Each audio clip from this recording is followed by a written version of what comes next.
कि मैं दोनों पक्षों को जानता हूँ, लड़का और लड़की दोनों को। जो बच्ची होती है ना, वो हृदय से जीना चाहती है, और जो लड़का होता है ना, वो माइंड गेम खेलता है। और इनके असली रूप बाद में समझ में आते हैं। जो बच्ची अपने माँ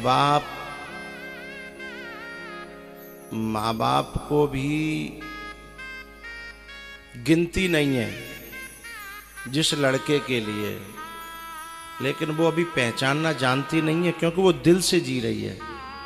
और बुद्धि का विकास तो इतना बचपन में होता नहीं है। समझें भले ही कि हमें बहुत बुद्धि है, पर होती समझें भले ही, लेकिन मालूम कब पड़ता है, क्योंकि वो तो बस बाय कोई ने सम्मान दे दे और बाकी ने झूठी सांची बात कह दे कि मैं चांद तारे ला सकता हूँ, तेरे लिए मर जाऊंगा, तेरी बड़ी से बड़ी इच्छा पूरी करूंगा, बस यूँ 2-4 बार कह दे। बस वो समझती है कि बस यही सबसे बड़ा परमात्मा है। लेकिन मालूम तब पड़ता है कि जब पूरी लिखा पढ़ी है जाए और जब पता चल जाए कि अब ये घर लौट के नहीं जा सकती, तब फिर वही के 38 टुकड़ा होते हैं और वही 38 टुकड़ों पर बैठ के समोसा खाता है वो आदमी है।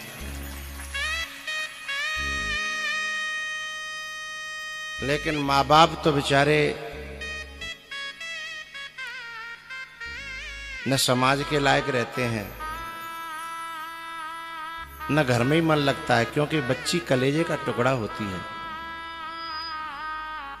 उन माँ बापों को धोखा देकर के कोई बच्ची सुखी रह सकती है जिस माँ बाप ने अपने जीवन की कमाई में अपने लिए कभी ज़्यादा सोने चांदी नहीं खरीदो, पर बच्ची के लिए तैयारी कर रहे हैं कि ये लर काम आ जाएगी, ये अंगूठी काम आ जाएगी, ये पैसा काम आ जाएंगे हैं। और ऐसे कृपालु दयालु माँ और बाप का के साथ गद्दारी करके, बेवफाई करके, उन्हें धोखा देने के बाद उसे सुख कैसे मिल सकता है ना। तो सचमुच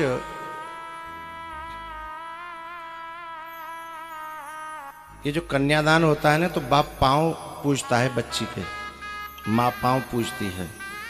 उसका अर्थ क्या होता है कि तूने अपने यौवन में अपने आप को संभाल के रखा, हमारी इज्जत बचा के रखी, इसलिए तू हमारे लिए पूजनीय हो गई है।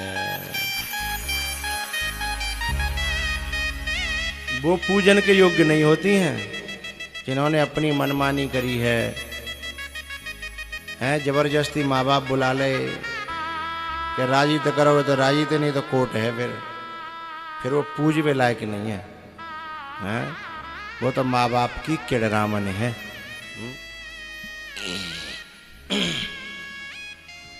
सीता जी ने कहा,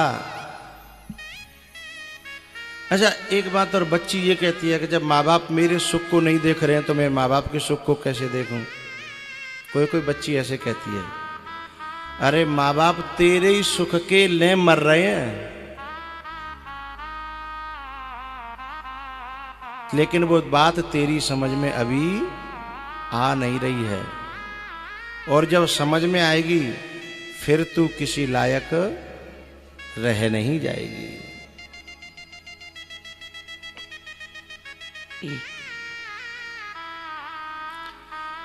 ऐसी नारी जो माँ बाप के साथ धोखा करती है ना, ऐसी लड़की, ऐसी बच्ची, उसी के लिए तो कहा, रो रब नरक कलप सत परई।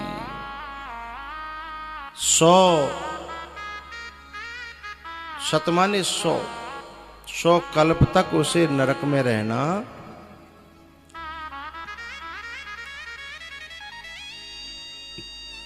एक बार क्या हुआ, एक नदी में लोहे को टुकड़ा डालो, डूब गयो। एक लकड़ी को डालो, वो नहीं डूबो। किसी ने कहा, अरे पानी तू बड़ी दुभांत करता है, लकड़ी नहीं डुबाई, लोहा डुबा दिया। पानी ने एक बड़ी प्यारी बात कही, बोले जी लकड़ी है ना, जी मेरी सींची हुई है, ये लकड़ी मेरी सींची हुई है, और मैं अपने सींचे भाई को कैसे डुबा सकता हूं। तो ये औलाद अपनी सींची भई है, माँ बाप कैसे डुबा सकते हैं। और ऐसे माँ बाप में भी जिस औलाद की दोष दृष्टि हो जाती है ना कि मेरा बाप मेरे साथ न्याय नहीं कर रहा, मेरी माँ मेरे साथ न्याय नहीं कर रही, अरे तेरी बुद्धि विपरीत है गई है। अपनों सींचो जान के, जब जल काठ को नहीं डुबाता है तो माँ बेटी को कैसे डुबा देगी, बाप बेटी को कैसे डुबा देगा। ये राक्षसी बुद्धि है।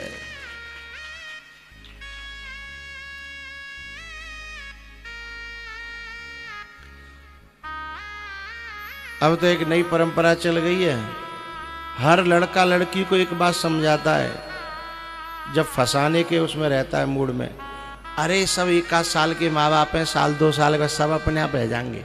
जाएंगे कहाँ, यूं कहते हैं जाएंगे कहाँ, बस साल 2-4 साल बाद की बात है, यही माँ बाप नहीं आवे तो देखना। और माँ बाप चले जाते हैं इसलिए और लोगों की हिम्मत बढ़ने लग जाती है कि देखो फलाने ने करी, आगे चले गए, अब खूब आ रही है खूब जा रही है, ये नेक दिना को मामला है। इसीलिए और ज्यादा लोगों के कदम बढ़ते चले जा रहे हैं।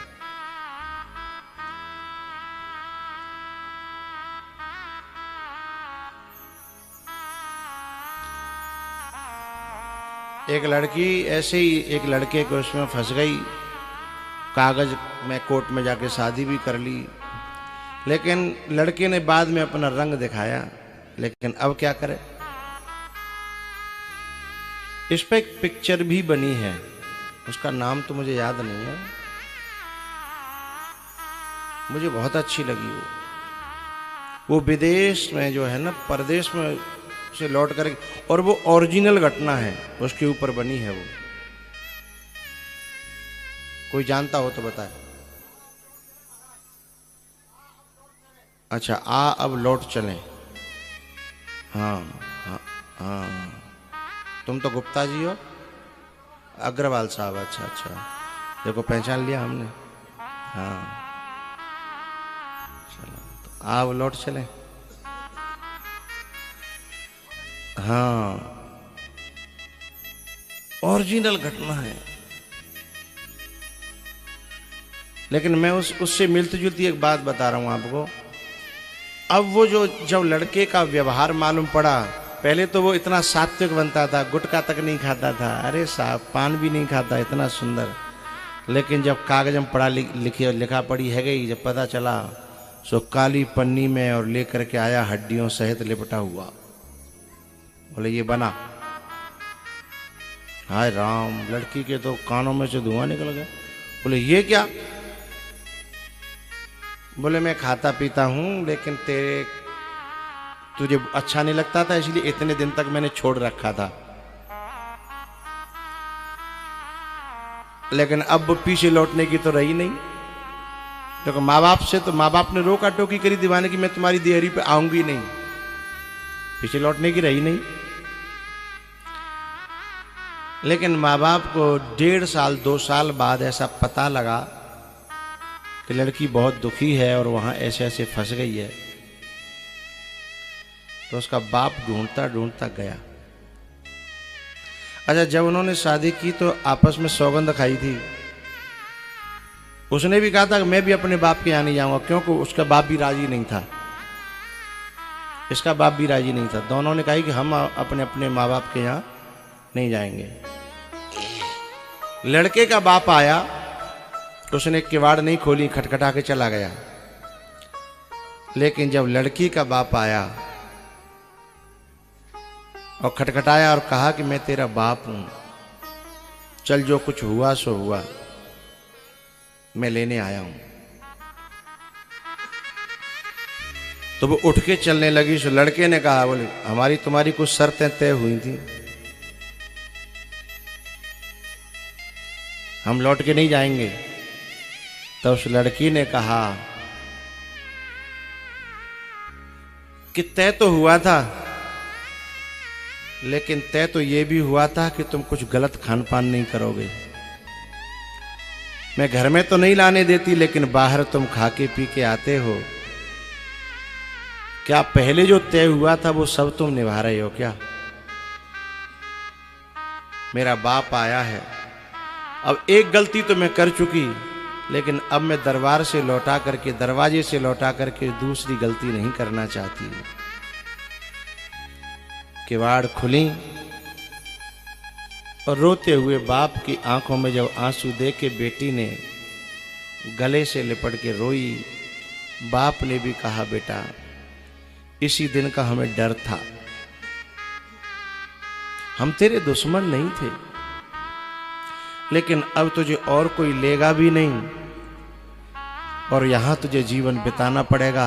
अब तू तो मरेगी सो मरेगी, लेकिन तेरी माँ और तेरा ये बूढ़ा बाप अब चैन से जी तो पाएंगे नहीं, चैन से मर भी नहीं पाएंगे।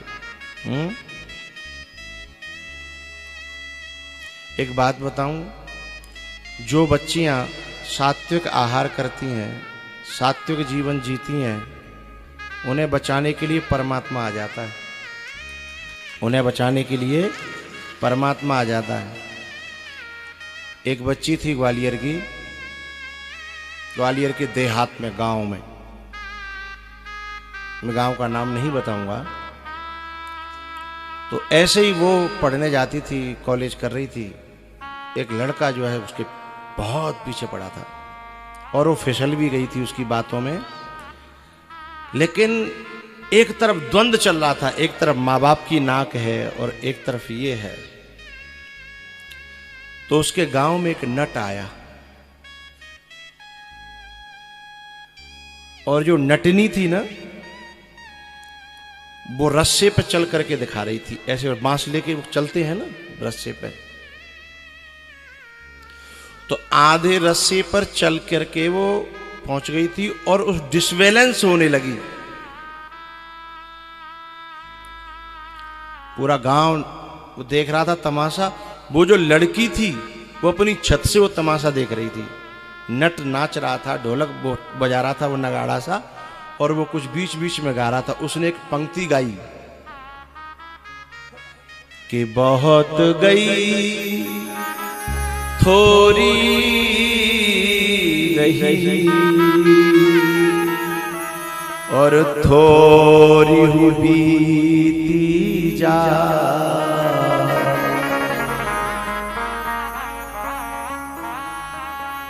नट गा रहा है, नटनी से कह रहा है कि बहुत गई थोड़ी रही और थोड़ी बीती जा।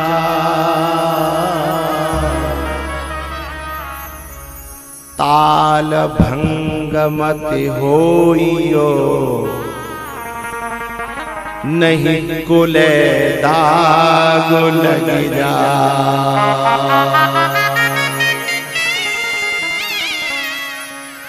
ताल भंग मत होइयो नहीं कुले दाग लग जा।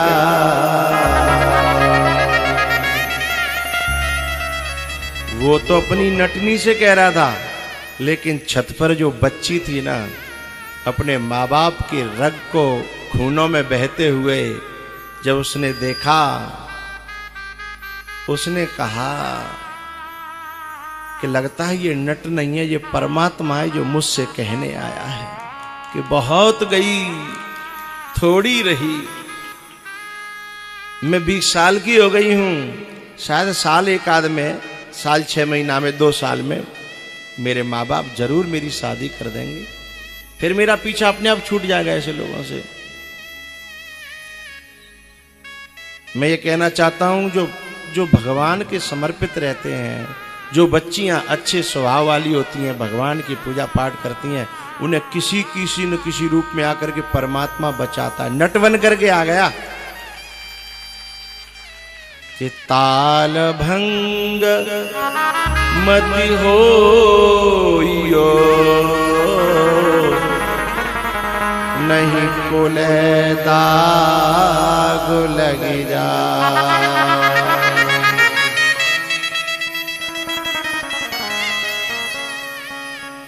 वो बच्ची छत से उतर करके आई और सीधे नट के पांव में गिर पड़ी। उसने कहा अरे अरे ये तुम क्या करो बेटा? बोले तुम नट नहीं हो, तुम साक्षात परमात्मा हो, मेरे गुरु हो। बोले क्यों, क्या हुआ? बोले अब मैं ये आपको नहीं बताऊंगी, मैं अपनी माँ को बताऊंगी, अपने बाप को बताऊंगी। उसके माँ बाप भी उस सभा में थे, उसे अंदर लेकर के गए और जाकर के पिता के गले से लिपट गई। बोले पापा इस नट को मेरी तरफ से इनाम देना, धन देना। बोले क्यों बेटा? बोले ये नट आपकी जिंदगी, मेरी में तो है ही, लेकिन आपके लिए भी भगवान है, नहीं तो आप भी कहीं मुंह दिखाने लायक नहीं रहते। फिर उस बच्ची ने पूरी बात बताई है, और पूरी बात बता करके और अपने जीवन का रास्ता बदल लिया। बहुत गई थोड़ी रही, थोड़ी हुई जा।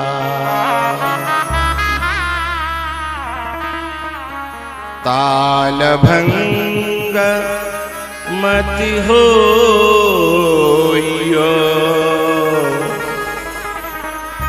नहीं कुले दाग लग जा।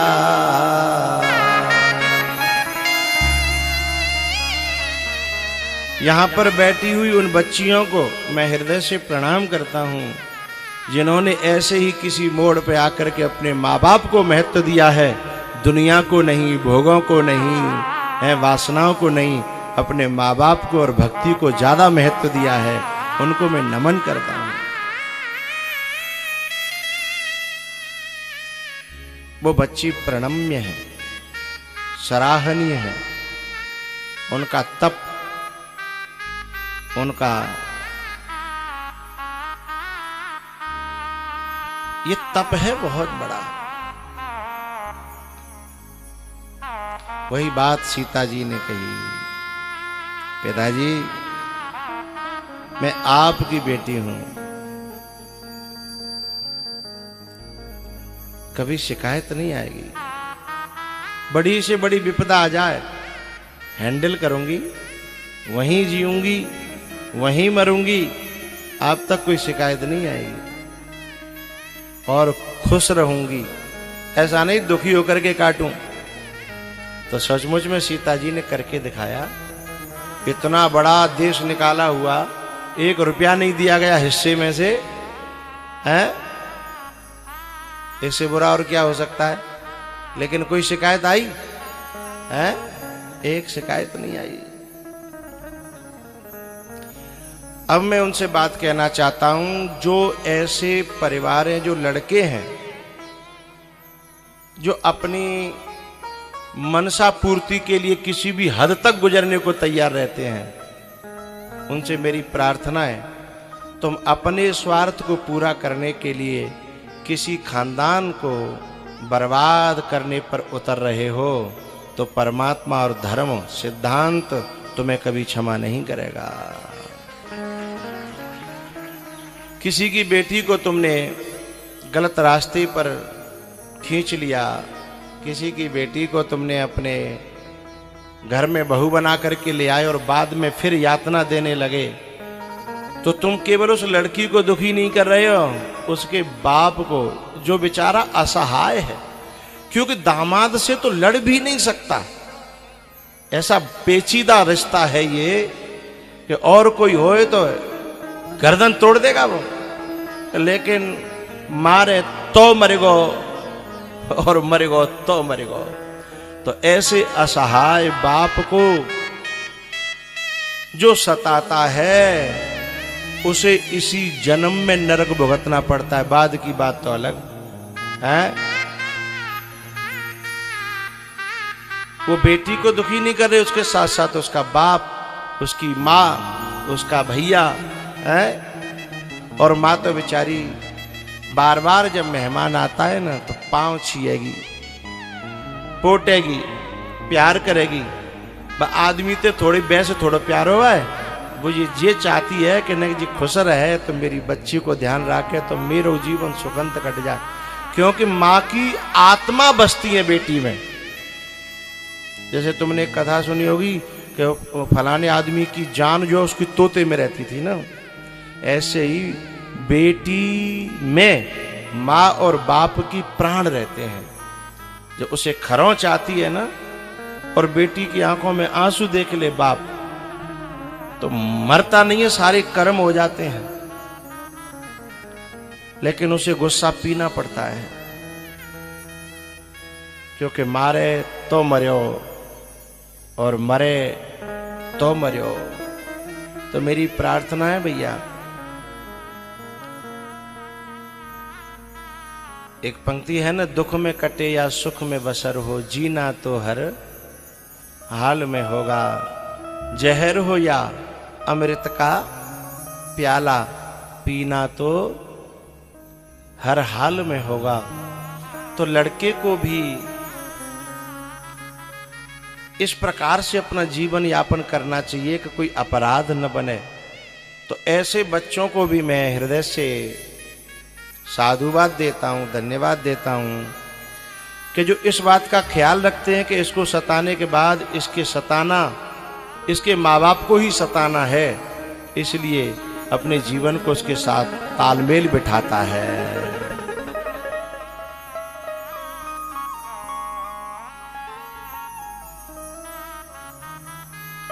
और एक बात और कहना चाहता हूं, जो बच्चियां ससुराल में जाकर के अत्याचार सहन करती हैं, वो अपने माँ बाप की शर्म कर रही हैं। नहीं तो बच्चियों के हक में कानून इतना है कि लेने के देने पड़ जाएं। तो जो बच्चियां माँ बाप के इज्जत को ध्यान में रख करके जो तुम्हारा सहयोग कर रही हैं, उस सहयोग का आदर करिए, उस सहयोग की कदर करिए, घर में शांति आएगी, सुख आएगा। हाँ?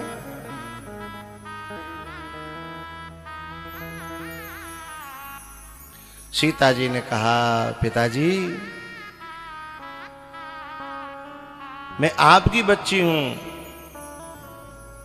कभी आप तक शिकायत नहीं आएगी।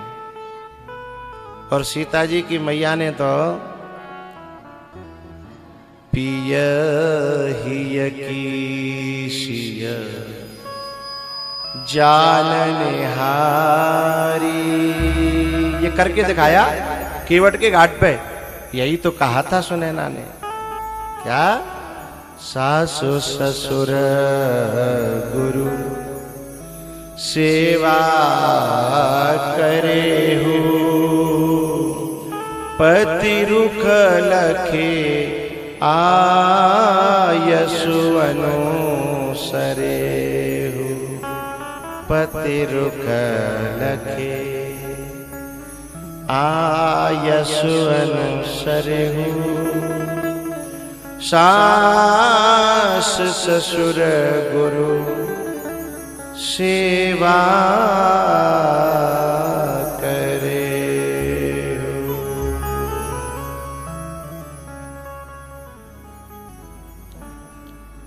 सीता जी ने अपनी मां से कहा, मां ऐसा ही होगा। एक बात मुझे लास्ट में कहनी है, इसको ज्यादा ना फैलाऊं, एक बात लास्ट में कहनी है। वह बेटी प्रणाम करने के योग्य है। कौन सी बेटी? जिस बेटी की कभी भी माँ बाप को रखवाली नहीं करनी पड़ती, चिंता नहीं करनी पड़ती, वो खुद ही इन बातों को समझती, जानती, पूछती है और वैसा ही जीवन बना लेती है जो उसका माँ बाप चाहते हैं। है। जो उसके माँ बाप चाहते हैं वैसा ही जीवन ढाल लेती है अपना, वह बेटी सदा सुखी रहती है, सदा। और जो माँ बाप वो धन्य है जिन्हें कभी बेटी पर निगरानी करने की जरूरत न पड़ी हो, उन्हें जरूर अपनी बेटी के पांव को पूज करके कन्यादान करना चाहिए, आशीर्वाद लेना चाहिए।